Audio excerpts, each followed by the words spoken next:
안녕하세요. 텍사스 레거시 부동산의 쌤입니다. 부동산 내가 알려줄게. 오늘 여러분들께 소개해드릴 내용은 상업용 부동산 투자할 때 고려해야 할 리스크입니다. 리스크는 위험이잖아요. 그런데 투자나 금융에서는 리스크는 위험이 수치화되고 관리가 될 수 있을 때 그것을 리스크라고 부릅니다.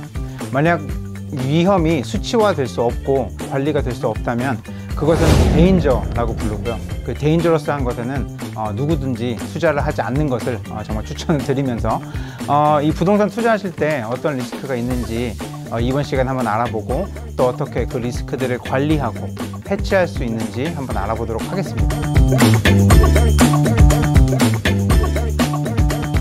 사실 모든 투자에는 그 종류에 따른 기대 수익, 현실 수익 등 수익 구조가 있는 것은 누구나 다 아시는 사실일 텐데요.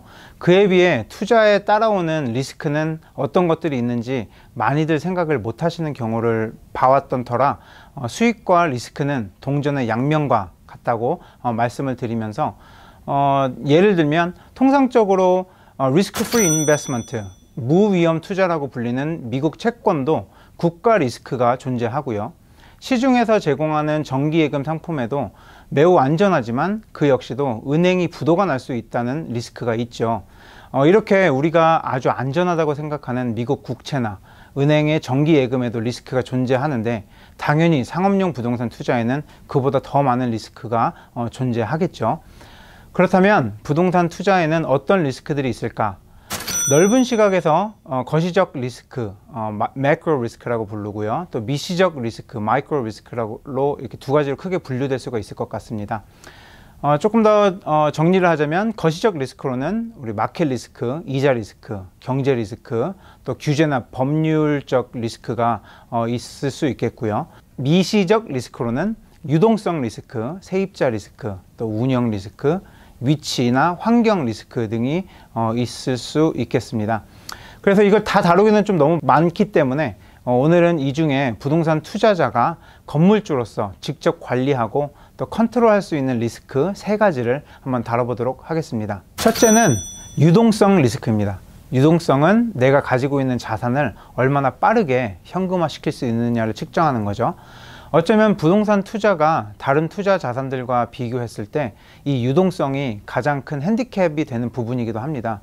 예를 들면 정기예금이나 주식들은 현금화가 거의 바로 된다고 보실 수가 있는데 그에 비해 부동산은 현금화를 하려면 부동산을 매물로 내놓는 과정이 필요하고 또 관심 있는 바이어가 나타날 때까지 기다리는 시간, 또 바이어가 나타나서 계약을 하는 과정 속에 협상하는 시간, 또 바이어가 대출을 받는다면 대출 승인 기간, 감정 기간 등등 현금화를 하는데 매우 많은 시간이 소요가 됩니다.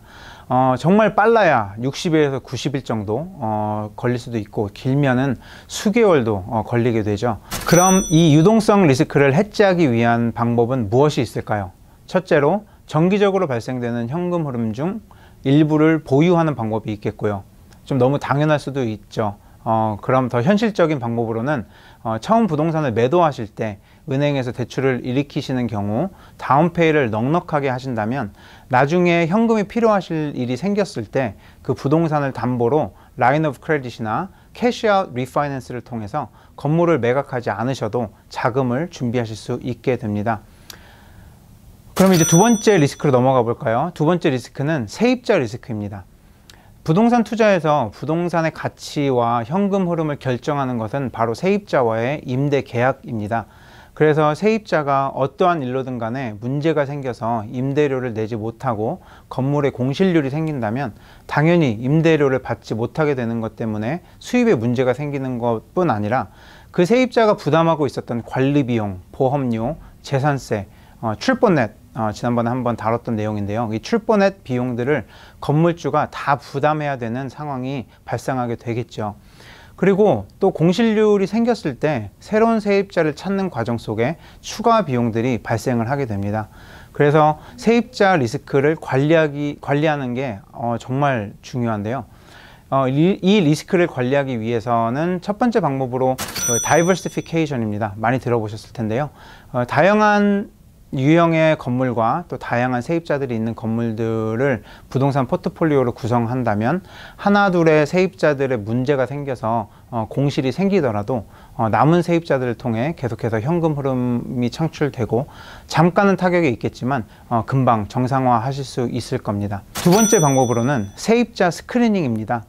현장에서 뛰면서 많이 보는 현상 중에 하나는 건물에 공실률이 생겼을 때 건물주 입장에선 빨리 새로운 세입자를 찾아서 공실을 메꿔야 하는 부담과 압력 때문에 너무 쉽게 새로운 세입자와 임대 계약을 하시는 것을 자주 보게 됩니다. 그런데 그렇게 하기보다는 세입자를 보다 심도 있게 검토하는 과정을 통해 세입자가 어떤 비즈니스를 운영하는지, 운영 실적은 또 어떤지, 개인 보증은 누가 할 것이며 그 개인의 신용도는 어떤지 등을 확인하시면서 우수한 세입자를 선별한다면 이 리스크를 보다 효과적으로 관리하실 수 있게 될 것 같습니다. 그리고 한 가지가 더 있다면 세입자들과 끈끈한 유대 관계를 유지하는 것도 중요한 리스크 해지 방법이라고 생각하는데요. 세입자와 지속적인 관계를 유지하면서 문제가 생길 수 있는 가능성을 빨리 포착하고 또 해결 방안들을 모색해 볼 수 있기 때문에 세입자와의 관계 유지도 리스크 관리에 중요한 역할을 한다는 것 꼭 기억하시면 좋겠습니다. 이제 마지막 리스크로는 운영 리스크를 뽑아볼 수 있겠습니다. 다른 투자 자산들에 비해 부동산 자산은 직접 관리해야 되는 것들이 상당히 많이 있습니다. 특별히 지출 부분이 잘 관리되지 못한다면 예상했던 기대 수익에 미치지 못하는 상황이 벌어질 수도 있고 그것은 결과적으로 부동산 가치에 심각한 타격을 줄 수도 있습니다. 따라서 이 리스크를 관리하기 위해서는 건물의 구조나 기기들을 점검하고 보수하는 서비스를 정기적으로 받으시는 것을 추천드립니다. 정기적 서비스가 비용이 드는 부분이라 다소 아깝게 느끼시는 분들도 종종 계시는데 장기적인 관점에서 이런 보수 관리를 하지 않아서 기계를 바꾼다든지 아니면 건물 구조를 공사해야 하는 비용보다는 현저히 덜 들게 되겠죠. 그래서 이러한 정기 점검을 통해 운영 리스크를 관리할 수 있고 이 건물 운영이 생각보다 많은 노력과 관심이 필요합니다. 경험이 많고 또 전문화된 건물 관리 회사나 부동산 자산 관리 회사를 고용하시는 것을 강력하게 추천드립니다. 자, 이렇게 해서 오늘은 상업용 부동산 투자하실 때 따라오는 리스크에 대해서 한번 알아봤고 이 리스크들을 잘 관리하시고 해지하셔서 처음 예상하셨던 기대 수익보다 더 큰 수익을 실현하시기를 기원하면서 오늘 영상 마무리하도록 하겠습니다. 공유해드린 내용과 관련해서 더 궁금하신 부분이 있다면 코멘트로 남겨주시고 구독과 좋아요, 알림 설정 꼭 부탁드리겠습니다. 부동산 내가 알려줄게. 다음 시간에도 유익한 정보로 돌아오도록 하겠습니다. 텍사스 레거시 부동산의 쌤이었습니다. 감사합니다.